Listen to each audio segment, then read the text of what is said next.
Cancer রোগীদের স্বাভাবিকভাবে রোজা রাখার ক্ষেত্রে কোনো নিষেধাজ্ঞা নাই, কিন্তু কিছু কিছু ক্যান্সার রোগীর ক্ষেত্রে, যেমন ধরুন আজকে যদি কোনো রোগী কেমোথেরাপি পেয়ে থাকে, আজকে যদি এমন হয় যে কোনো রোগী রেডিওথেরাপি পাচ্ছে কিন্তু সে তার আমরা বলি রেডিওথেরাপি সাইড এফেক্ট মিউকোসাইটিস বা অন্যান্য সমস্যাগুলো তার মধ্যে অনেক প্রকট, তাহলে ওই ক্ষেত্রে ওই সময়গুলোতে তারা ওই দিনটাতে যে ইনফিউশন পাবে সেদিন সে রোজা রাখবে না।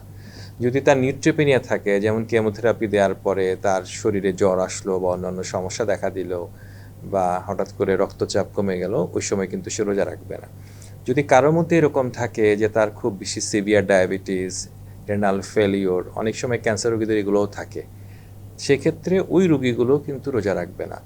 এবং যে সমস্ত ক্যান্সার রোগীগুলো অ্যাডভান্স ডিজিজ, যার কিন্তু সারা শরীরের রোগ অনেক বেশি ছড়িয়ে পড়েছে এবং সেক্ষেত্রে তার অনেক সুবিধা অসুবিধা তৈরি হচ্ছে, এই রোগীগুলো অথবা কেমোথেরাপির পরে তার বমি হচ্ছে, অন্যান্য সমস্যা হচ্ছে, এই ধরনের রোগীগুলো কিন্তু রোজা রাখার সুযোগ নাই। যেহেতু অসুস্থ রোগীদের ক্ষেত্রে যেহেতু ইসলামিক বিধান অনুযায়ীও কিন্তু রোজা রাখার কিন্তু বাধ্যবাধকতা নাই, সেজন্য কিন্তু ওনারা চাইলে এই রোজাটা কিন্তু স্কিপ করতে পারবেন ওই সময়টাতে। কিন্তু জেনারেলি যারা ভালো থাকেন, সাপোজ কেউ হরমোন নিচ্ছে, অন্য কোনো ওষুধ খাচ্ছে, মুখে কোনো ওষুধ খাচ্ছে যেটা হয়তো তার সুগার লেভেল ওভাবে কমিয়ে নিচ্ছে না বা অন্যান্য সমস্যা তৈরি করছে না, সে সমস্ত রোগীগুলো কিন্তু রোজা রাখার ক্ষেত্রে কিন্তু নিষেধাজ্ঞা নাই।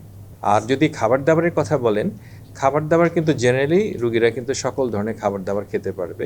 তবে প্রথম কথা হলো পুষ্টিকর খাবার খাওয়া, ফলমূলও খাওয়া, কিন্তু ফলমূলগুলো সাধারণত কেমোথেরাপি চলাকালীন সময় আমরা লিমিটেড করে খেতে বলি।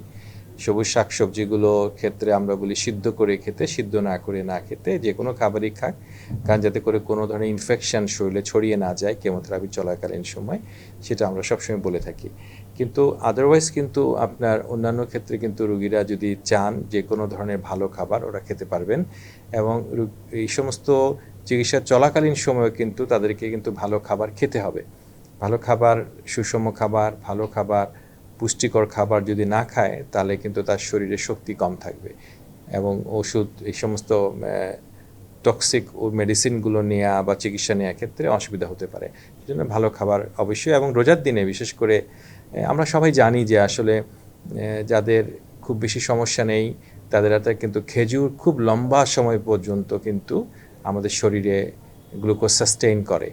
তো এই সমস্ত জিনিসপত্রগুলো, ওষুধ, খাবারগুলো, ফলমূলগুলো খেলে রোজার দিনেও কিন্তু আমাদের অনেক উপকার হতে পারে।